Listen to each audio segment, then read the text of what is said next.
Halo guys, kali ini, Mimin akan melanjutkan alur cerita yang berjudul Pangeran Kecil yang Misterius. Di episode sebelumnya, Murin, yang berhasil mengalahkan Raja Kelima Sungai Kuning. Dan kemudian, dia pergi ke tempat di mana ibunya berasal, untuk menjadi penerus dari Madolim. Ketika sedang menerima pembelajaran dari Lord Nerimwon, Murin mengingat ke beberapa tahun yang lalu. Terlihat, dua anak kecil yang sedang bersembunyi. Kakak laki-lakinya menyuruh adik perempuannya untuk bersembunyi, sedangkan dia akan mencari persembunyian di lain tempat. Ketika sedang berlari mencari tempat, anak itu diketahui dan langsung dikejar oleh sekelompok orang. Mereka mengira anak itu adalah keturunan dari iblis dan harus dibunuh. Di saat ingin menghabisi anak itu, temannya mengingatkan, "Apa kau melupakan ajaran dari Heavenly Dragon? Kita tidak boleh menyentuh mereka yang tidak menguasai seni bela diri." Pemikiran seperti itu yang membuat malapetaka di dunia ini, jawabnya. Bukankah kita sudah membayar mahal, karena tidak sepenuhnya memusnahkan 8 Blood King itu? Ingatlah, kalian bahkan kehilangan anak dan istri, juga saudara-saudara kita.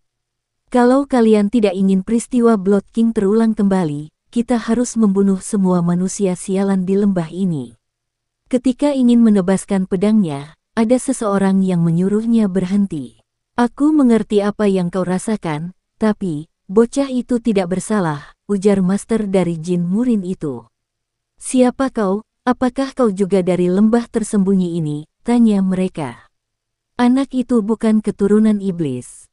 Lembah tersembunyi di Gunung Chongsu tidak pernah ikut dalam pertempuran melawan 8 Blood King.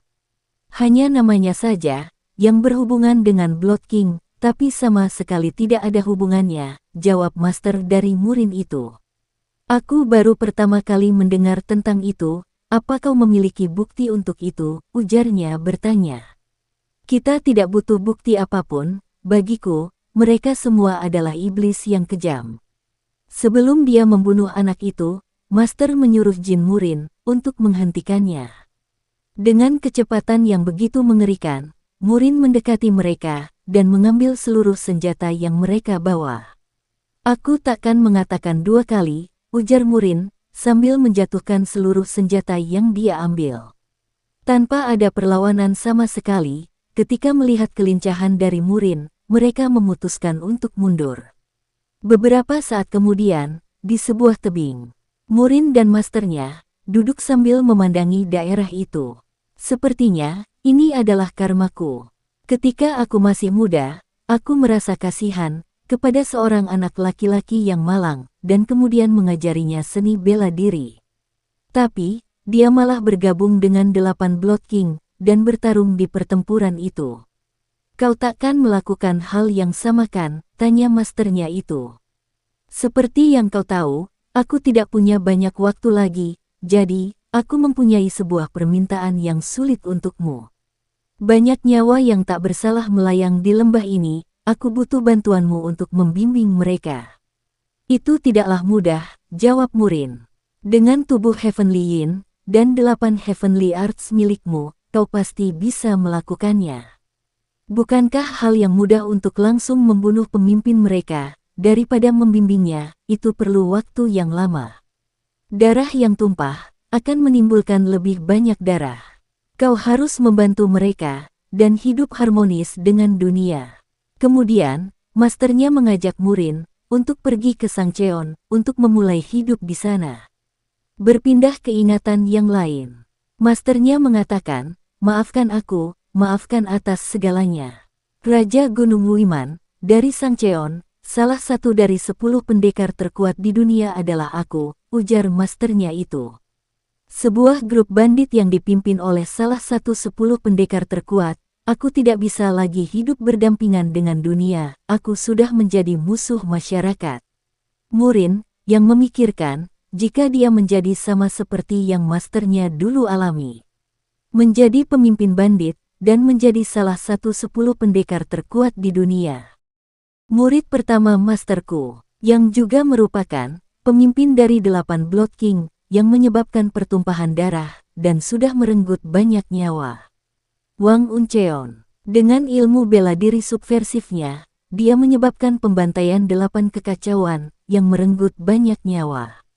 Bahkan, sampai sekarang, masih banyak pejuang yang membunuh penduduk yang tak bersalah di lembah tersembunyi untuk membalas dendam. Itulah mengapa aku juga menyembunyikan identitasku dan pura-pura tidak tahu tentang dunia Murim. Murin kembali tersadar ketika Lord Nerimwon terus memanggilnya. Apakah kamu baik-baik saja pangeran? Apa ada yang salah? Tanya Lord Nerimwon khawatir. Maaf, sepertinya aku harus beristirahat, jawab Murin.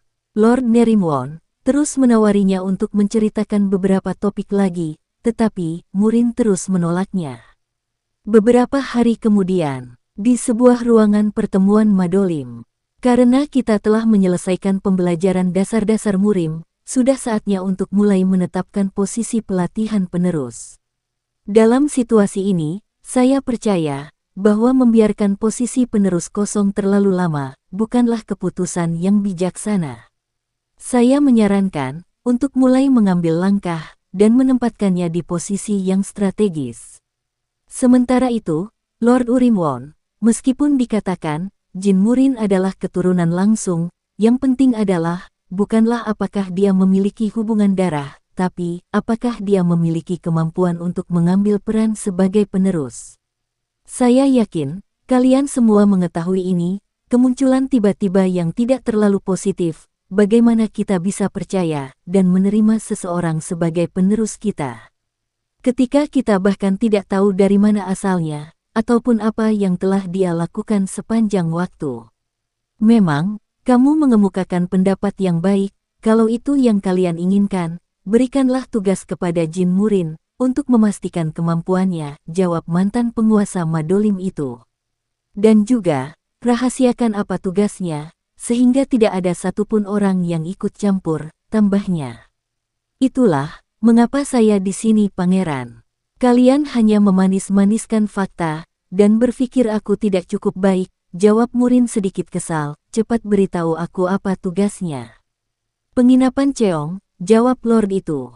Penginapan yang terletak di barat laut wilayah pusat Sangcheon. Rebut kembali penginapan Cheong. Ketika kau bilang rebut kembali, maksudmu, apa penginapannya dicuri? Tanya Murin. Awalnya, penginapan itu dikelola oleh Madolim, tetapi saat ini direbut oleh Cheol Sabang. Cheol Sabang adalah fraksi pasar gelap yang aktif di Ulgyong, mereka cukup merepotkan. Terlihat, Murin sedikit mempertanyakan kekuatan Madolim. Apakah Madolim sudah jatuh begitu jauh, sehingga bisnisnya bisa direbut oleh geng pasar gelap?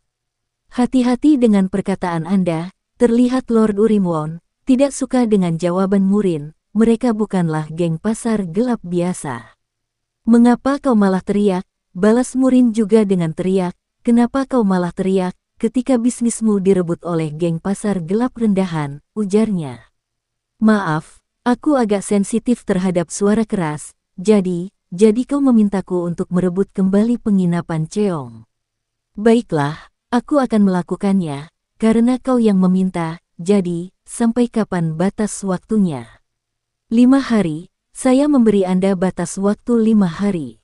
Di dalam benaknya, Lord Urimwon sangat yakin jika Murin tidak akan mampu menyelesaikannya. Aku bahkan tidak butuh 5 hari, jawab Murin. 2 hari, aku akan merebut kembali dalam 2 hari, ujarnya dengan sangat percaya diri. Kalau itu tugas yang mudah, kami pasti sudah merebut kembali penginapan Cheong, kamu pasti akan sadar bahwa itu bukan tugas yang mudah, ujar Lord Urimwon dalam benaknya. Dan lagi, tentang pengawalan, saya akan memilihnya sendiri, ujar Murin, sambil naik ke atas tempat tidurnya. Tapi, ini semua untuk keamanan Anda, jawab Lord Urimwon, yang sebenarnya kesal dengan tingkah dari Murin. Jika tidak ada lagi yang ingin disampaikan, silakan keluar sekarang, ujar Murin, aku harus beristirahat dan akan pergi saat malam hari. Kami tidak memerlukanmu sebagai penerus Madolim, tapi semangat yang dia miliki mungkin berguna. Beberapa saat kemudian, terlihat seseorang berjalan dengan berhati-hati. Lord Nerimwon datang menemui Murin, dia terlihat khawatir dengannya. Saya dengar, Lord Urimwon datang ke sini, apa yang dia katakan? Dia bilang tidak boleh meminta bantuan kepada orang lain, jawab Murin yang masih mengantuk. Pak tua pemarah itu, tidak mungkin dia akan memberikan tugas yang mudah. Tuan muda, jika ada sesuatu yang bisa saya bantu, katakan saja, ujar Lord Nerimwon. Aku akan memutuskan sendiri, siapa yang akan mendampingiku, jawab Murin sambil menuangkan teh. Apakah benar tidak memerlukan bantuan, ujar Lord Nerimwon, mencoba meyakinkan lagi. Kalau tugasnya sulit, aku hanya perlu memecahkannya saja, bukankah begitu cara terbaik, jawab Murin santai. Terlihat, Lord Nerimwon, mengingat ibu dari Jin Murin, dia benar-benar sama seperti ibunya, memiliki keyakinan yang kuat. Apakah yang akan terjadi selanjutnya? Mari kita tunggu. Terima kasih.